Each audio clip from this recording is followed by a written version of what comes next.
guys, welcome back to Ashar Books. Today I'm here to do my October wrap-up.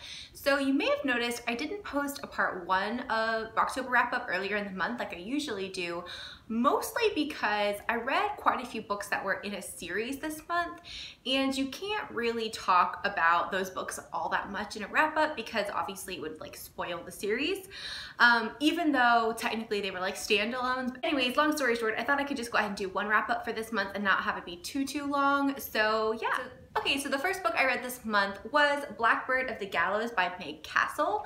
This was a really interesting YA paranormal book, and I kind of had this on my radar for a while, and it came out last year, I believe, and I saw it at Barnes & Noble a while back and picked it up, and I really enjoyed this. I gave it 4 stars, I believe, 4.5 stars. It was really interesting, and I feel like this is one of those books that I am not going to explain correctly because it kind of had an interesting premise that it's just hard to explain. So I'm gonna read the back of the book to you guys so you get like a little bit of synopsis on this one. It says, Angie Dovich can tell there's more to Reese Fernandez than just the tall, brooding athlete who has her classmates swooning. But she can't imagine his presence signals a tragedy that will devastate her small town. When something supernatural tries to attack her, Angie is thrown into a battle between good and evil she never saw coming. Right in the center of it is Reese, and he's not human. It says, what's more, she knows something most don't, that the secrets her town holds could kill them all. But that's only half as dangerous as falling in love with a harbinger of death.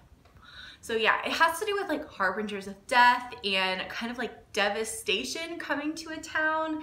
It was very kind of creepy and it had some like mythology mixed in. I thought it was really different, and if you're looking for something that's supernatural and has some romance in it, that's just not your typical like demon, angel, witch, I definitely recommend this. I thought it was really good, and I definitely think the next, I'll pick up the next book, which is called Keeper of the Bees, I believe. So it was good. At that point in the month, I went on a bit of a like Kindle Unlimited binge, which I think I mentioned before, and I did a whole video on updates on Kindle Unlimited, so I'm not going to talk too much about them, but go check out that video if you're interested. The first book I read was called Be Mine. It was by Frederick, and I gave that one 3 out of 5 stars. It was okay. It was just kind of a contemporary romance. It did have to do with football. Almost all of these were like sports romances because I don't know, once you go down that rabbit hole, it's hard to come back from. So Be Mine was cute. It was about a single mom, and she kind of is trying to like find her way. It was different. It just wasn't like that amazing. The next one I read was called The 10th Girl, and it was by Carrie. This one I really did enjoy, and I gave it 4 stars. It's a YA, but I'd say it's like a very mature YA, kind of like Aaron Watts books, like, you know how they're kind of more mature. Characters are in high school, but a lot of the things going on are definitely more mature. So anyways, this book starts off with this guy who's the star athlete making this bet with his friends about who can get 10 girls to basically sleep with them before the end of the school year. Yes, they are not very nice people. So that's kind of where the story starts. My main character basically, because of this bet, thinks she's like the perfect person to like complete this. I have to say, the reason I like this book was because Carrie really was able to redeem our main hero, because I did not like him for the first like third of the book, I'd say. He was just a douchebag. The way he was treating women was not right. The way he was treating our heroine wasn't right. You know, a lot of it just wasn't sitting well with me. But I will say, I really didn't like him by the end of the book, because our heroine was not taking his crap, and she really was standing up for herself. So if you're looking for a new adult, there is sports in here. He's a football player, but it's not like the main like plot.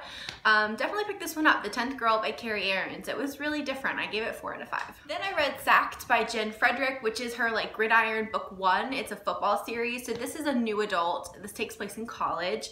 And I'm gonna be honest with you, I don't remember very much. I did give it 4 out of 5 stars, so I enjoyed it.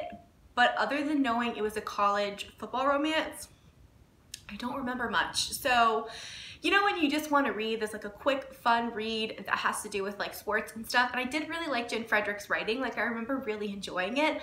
I just am a little fuzzy on the plot line, mostly because I read it towards the beginning of the month. But anyways, if you're looking for a good sports romance, Frederick does have an entire like series of that, and they're all college based, so definitely check her books out if you're interested. Frederick is the other half of Erin Watt from Elle Kennedy, so I kind of knew I'd like her writing anyways, so yeah, it was a fun book. So then I read a series, or at least part of a series, and it's called the Playful Bride series by Valerie Bowman. I don't have them with me because I listened to them all in audio. They were all part of the Audible romance package, so if you have that, definitely check them out. It's only the first 3 or 4 were included, which is why I haven't read the rest of the series yet. So basically this series is about 3 friends. I'll kind of just talk about the first one. 3 friends who make this like pact that they're gonna help each other out, and they're going to help each other like either find love or whatever it is they want, because a couple of them are like they really want to find love and get married, and they're kind of, I wouldn't say they're completely wallflowers, but they definitely have some interesting aspects to them. And then one of them is convinced she just wants her mom to like back off.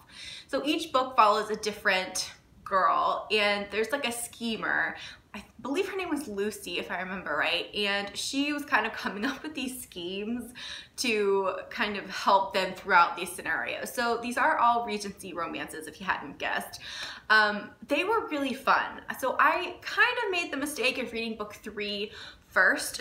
So book 1 is called The Unexpected Duchess, book 2 is The Accidental Countess, and book 3 is The Unlikely Lady. So I gave book 3, which I read first, I gave that one 5 stars. I really enjoyed it.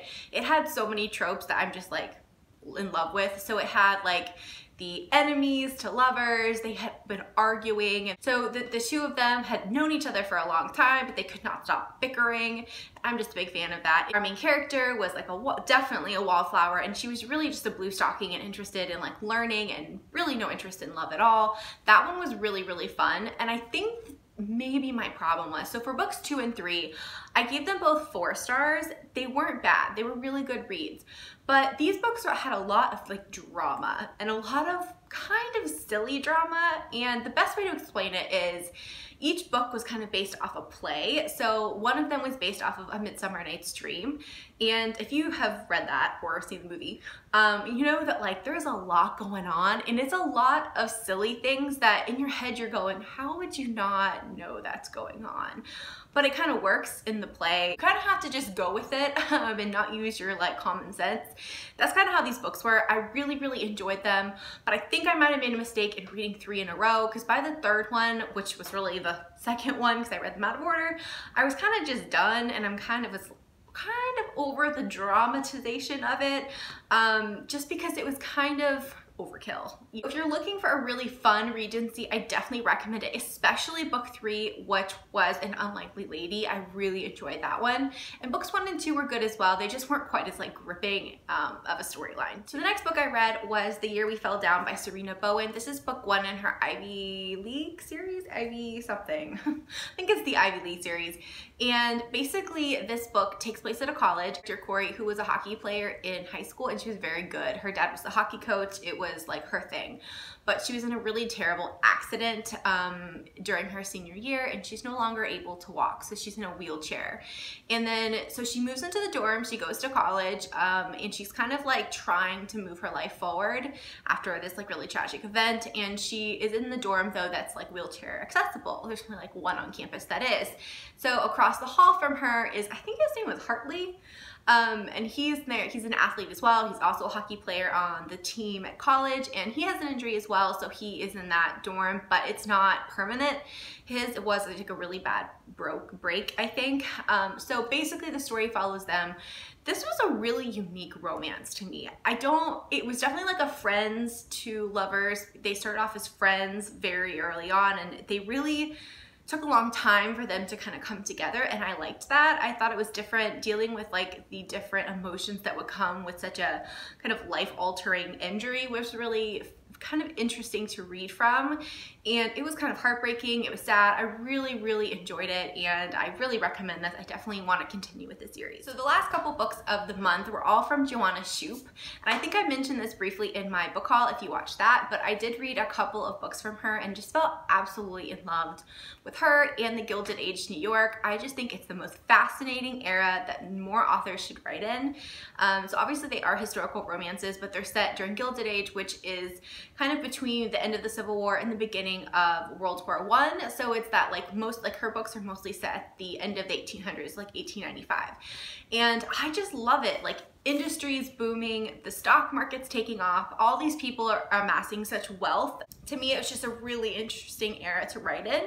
So the first book I read from her was called Magnate, and this is book 1 in her Knickerbocker series, and I loved it. I don't have it. I do plan on buying it very soon because I listened to it on audiobook, and it's actually kind of hard to find in paperback. I'm gonna buy it off Amazon, but it was so good. So basically this follows our main character who is really good at reading the stocks. I'm not really good with all the terminology, but basically she's really good. She's always, her brother's a businessman, and she's always kind of watching the stock market, and she's noticed that she is really good at making the calls, and in her head she's making all of this money, but no one actually is going to let her because she's a woman. So she comes up with this plan because she kind of needs to help her family business as well, to have someone invest in her and help her kind of open her own business, but under the guise of being a man. Here comes our hero, and he is a tycoon. Basically, he came from nothing and made his way in the world, and he's very kind of respected and feared in New York society, but he's not completely accepted because he wasn't like born and bred in money. So they kind of form a bond, if you will, and a deal, and this story just had everything that you want in historical romance. If you're like me and a big fan of like tropes, it was great. So there was a marriage of convenience trope, there was hate to love because they did not get along at first, but they kind of had respect for each other. There was a like stuck in a snowstorm. I mean, who doesn't want to read about that? So I just loved it. I thought it had the right amount of angst, but the right amount of like sweetness too. If you're looking for a good book, especially historical, check out Magnate by Joanna Shupe. It's book 1 in the Knickerbocker series. The next book I read was the novella that technically came before that, but it was called Tycoon.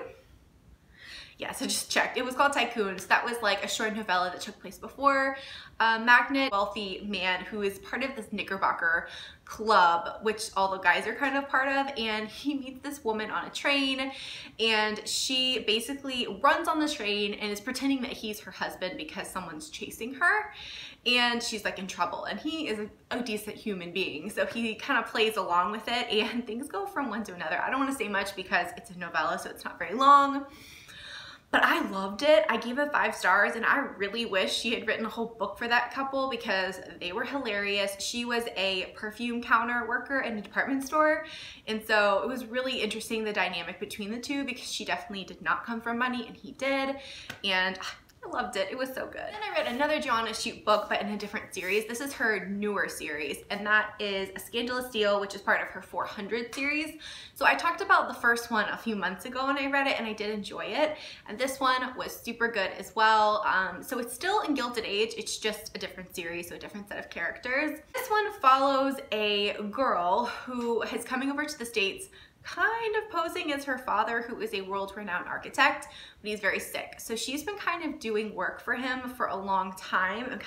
So she has a lot of skill as an architect, but again, no one wants to really give her a chance because she is a woman, and she is coming to build this huge hotel, which is a big break for her, which is a huge deal for her father, their company, and they need the money. So this man, they're on the boat over, and they kind of have a bit of a like, I don't want to say a fling, but like a confrontation, and it turns out like he's the person who she's building the hotel for, and he's a huge like society guy, and it basically goes from there. I did really enjoy this. I gave it 4 out of 5 because even though I loved the characters and I liked the storyline, there was a really big part of the story that had to do with her lying and kind of not telling the truth and keeping secrets, and that is just something that bothers the crap out of me in books, especially when so much of the story hinges on that. I mean, I get it, like I understood it for a while, but there were so many chances for her to come clean and kind of figure it out together, and it took till the end of the book for that to happen. So anyways,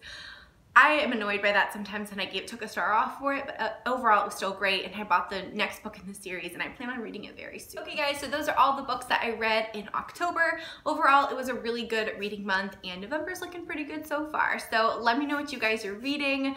Let me know what you're loving, what you're not loving. I'd love to know. Thank you guys so much for watching, and I'll see you next time. Bye.